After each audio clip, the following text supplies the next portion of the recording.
Not much was expected from Suriname as qualification got underway for the 2010 FIFA World Cup, especially as the entire squad comes from the local, loosely organised amateur league, which is why a win over Caribbean neighbours Guyana delighted everyone. The Surinaamse Football Bond was founded in 1920 and joined FIFA in 1929, but the team hasn't achieved much. They've never reached the FIFA World Cup finals despite trying 12 times. They've never qualified for an Olympic tournament, and they've never qualified for any other FIFA competition. They did reach the CONCACAF final round in 1978, but once there lost every single match. So reaching the third round for 2010 has renewed the media's faith in the team. It surprised me a lot when we came back. The reception we had and all the praise we received. All of the Suriname media was there, and all the positive feedback they gave us, and the words they wrote, and the questions they asked, surprised us all. Now they understand that we have a goal, and that it won't be reached just like that. It requires us all to work together to achieve it. Coach Kenneth Jalins is the uncle of Suriname-born Dutch international and AZ Alkmaar defender Hugh Jalins. The 49-year-old teacher took over the reins in 2006 and led the Selectie A to the second stage of the Caribbean Nations Cup last season. But preparing for the World Cup qualifiers needed an extra effort from all concerned. I work in education, so I wasn't able to leave work any earlier than 12:30. I would then get home between 1:15 and 1:30, and then I had to get changed and spend some time with the family. But I wouldn't have time for a rest, otherwise I'd be late for training. It was a difficult period for me and all the team, especially as in Suriname we're used to having a siesta in the afternoon. But we're prepared to make the sacrifice.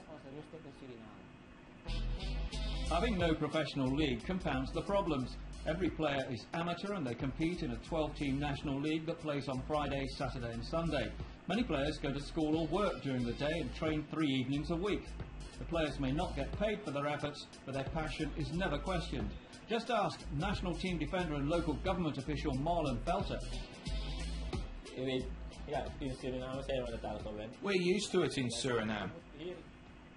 You have to work to make a living, so the players are used to it. We work, then go and train afterwards. It's just the way it is.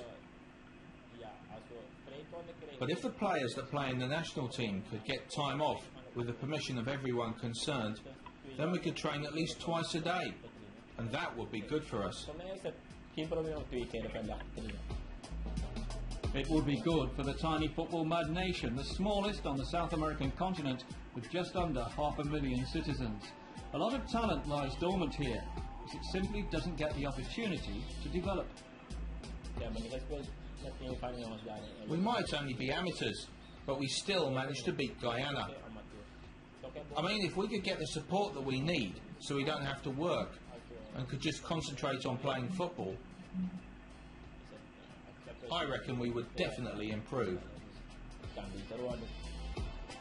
Dozens of players with Surinamese backgrounds play in the Dutch league, but not all are good enough to perform for the Dutch national team. Suriname football officials would love to entice them to play for their homeland. But there's one problem.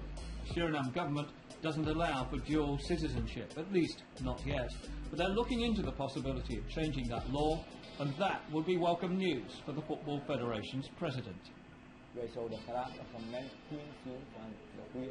We would love to see a team of good players playing here in Suriname, and including those that play in the Netherlands or elsewhere. That way we could make one very strong team, but this is a political decision.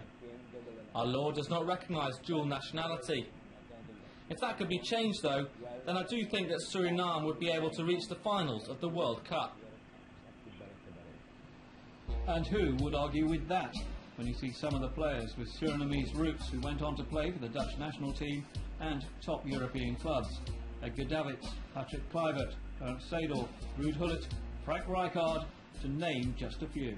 All part of the Surinamese diaspora that went to the Netherlands in order to find better opportunities. In terms of football, Suriname has a history of being overlooked and undervalued. Jalins believes he can change that trend when his side faces Costa Rica, El Salvador and Haiti in the next round. I know that there are possibilities for Suriname to finish in the top 2 in that group. If I look at Haiti, last year we outplayed them in Martinique, and they were only able to equalise 5 minutes before the end. I saw Costa Rica against Grenada, and they were only just a bit better than Grenada, who were really very poor. This fills me with confidence that we can do well against Costa Rica.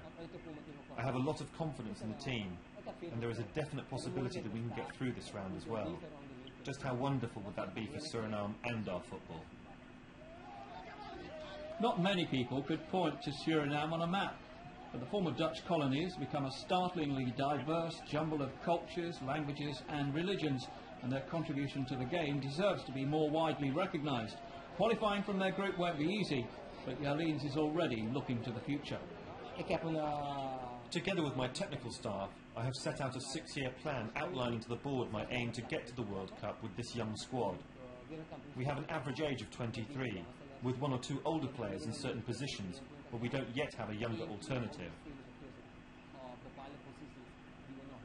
We have a plan for the period up to 2014, and if we are now seeing that our development is going well, then I think that by 2014 everything will become easier for us in terms of correct organisation. We want to create the right conditions in which we'll be able to get to the World Cup of 2014.